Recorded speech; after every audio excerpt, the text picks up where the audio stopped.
السلام علیکم میرے بھائیوں آپ لوگوں کو لگتا ہے کہ میں بس ایوے ہی ان مولویوں کے پیچھے پڑا رہتا ہوں، جس کے خلاف من کرتا ہے میں ویڈیو بنا دیتا ہوں، لیکن آپ ایک بار ٹھہر کر یہ نہیں سوچتے کہ جس کسی کے بھی خلاف میں ویڈیو بنا رہا ہوں وہ بیان کیا دے رہا ہے، وہ اپنی تقریر میں لوگوں کو کیا بتانے کی کوشش کر رہا ہے۔ کچھ ایسے ہیں کہ جو دن رات جو ہے وہ بس بزرگوں کی تعریفیں قصیدے پڑھتے رہتے ہیں، انہیں توحید سے، انہیں رسالت سے، انہیں قرآن سے، انہیں احادیث سے کوئی بھی لینا دینا نہیں ہے۔ وہ بس اس میں ہی مگن ہے، اس میں ہی خوش ہیں کہ فلاں بزرگ نے یہ کرامت کر دی، فلاں بزرگ نے یہ کرامت کر دی۔ ان کے منہ سے کبھی توحید بیان نہیں ہوتی۔ کچھ ایسے لوگ موجود ہیں یوٹیوب اور سوشل میڈیا کے اوپر کہ جن کے منہ سے آپ کو کبھی بھی توحید کی باتیں سننے کو نہیں ملیں گی کہ اصل میں توحید ہے کیا، توحید کسے کہتے ہیں۔ انہیں بس اپنے پسندیدہ بزرگوں کو پروموٹ کرنا ہے، ہائی لائٹ کرنا، چاہے غلطی ان کی بھی نہیں ہے۔ جب عوام ان سے سننا ہی یہ چاہتی ہے، وہ انہیں بلاتی ہی اس لیے ہے کہ یہ اس طریقے کی آ کے باتیں کریں، تو پھر آگے سے یہ یہی سناتے ہیں۔ خیر، آپ ذرا امین القادری صاحب کی اس ویڈیو کو سنیں۔ غوث اعظم کے خطاب میں انسان جنات ہی نہیں بلکہ رسول اللہ خود بھی ان کی حوصلہ افزائی کے لیے تشریف لاتے ہیں۔ لوگ وہاں زیارت کرتے تھے، بلکہ یہ کتابوں میں لکھا ایک مرتبہ اللہ کے رسول تشریف لائے، موسیٰ علیہ السلام کو ساتھ لے کے، ذرا غور کرنا،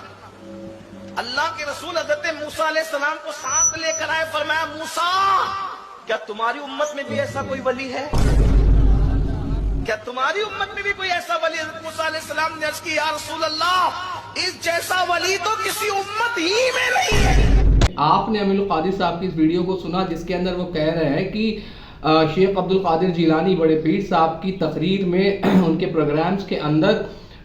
جن اور جو ہے فرشتے تک جو ہے وہ تشریف لایا کرتے تھے۔ ایون کہہ رہے ہیں کہ نبی پاک صلی اللہ علیہ وسلم بھی ان کے خطاب کو سننے آتے تھے ان کے حوصلے کو بڑھانے کے لیے، اور کہتے ہیں کہ کتابوں میں لکھا ہے کہ ایک بار نبی پاک صلی اللہ علیہ وسلم اپنے ساتھ موسیٰ علیہ السلام کو لے کر آئے اور انہوں نے موسیٰ علیہ السلام سے پوچھا کہ اے موسیٰ بتاؤ کیا تمہاری امت میں کوئی اس طریقے کا ولی موجود ہے؟ تو موسیٰ علیہ السلام کہتے ہیں کہ یا رسول اللہ کسی کی بھی امت میں ایسا ولی موجود نہیں جیسے بڑے پیر صاحب شیخ عبد القادر جیلانی رحمۃ اللہ تعالی ہیں۔ میرے بھائیوں، شیخ عبد القادر جیلانی رحمۃ اللہ تعالی علیہ کو اللہ نے جو شان اور جو عزت اور جو مقام اور جو مرتبہ بخشا ہے وہ اپنی جگہ،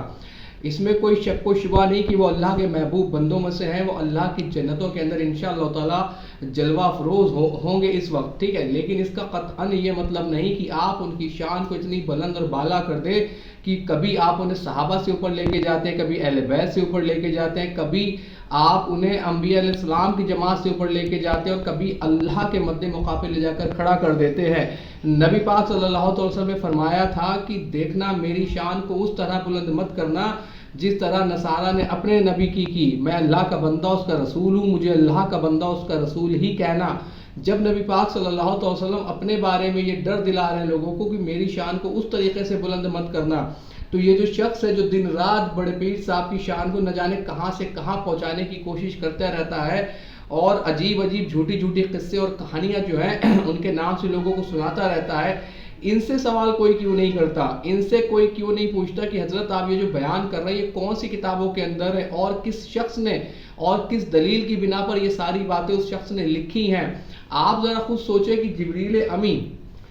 جو ہے وہ کیوں آئیں گے بڑے پیر صاحب کی مجلس کے اندر بیٹھنے؟ رسول اللہ صلی اللہ علیہ وسلم کیوں آئیں گے بڑے پیر صاحب کا حوصلہ بڑھانے؟ میرے بھائیوں، نبی پاک صلی اللہ علیہ وسلم کے بعد جب سیدنا صدیق اکبر خلیفہ بنے ہیں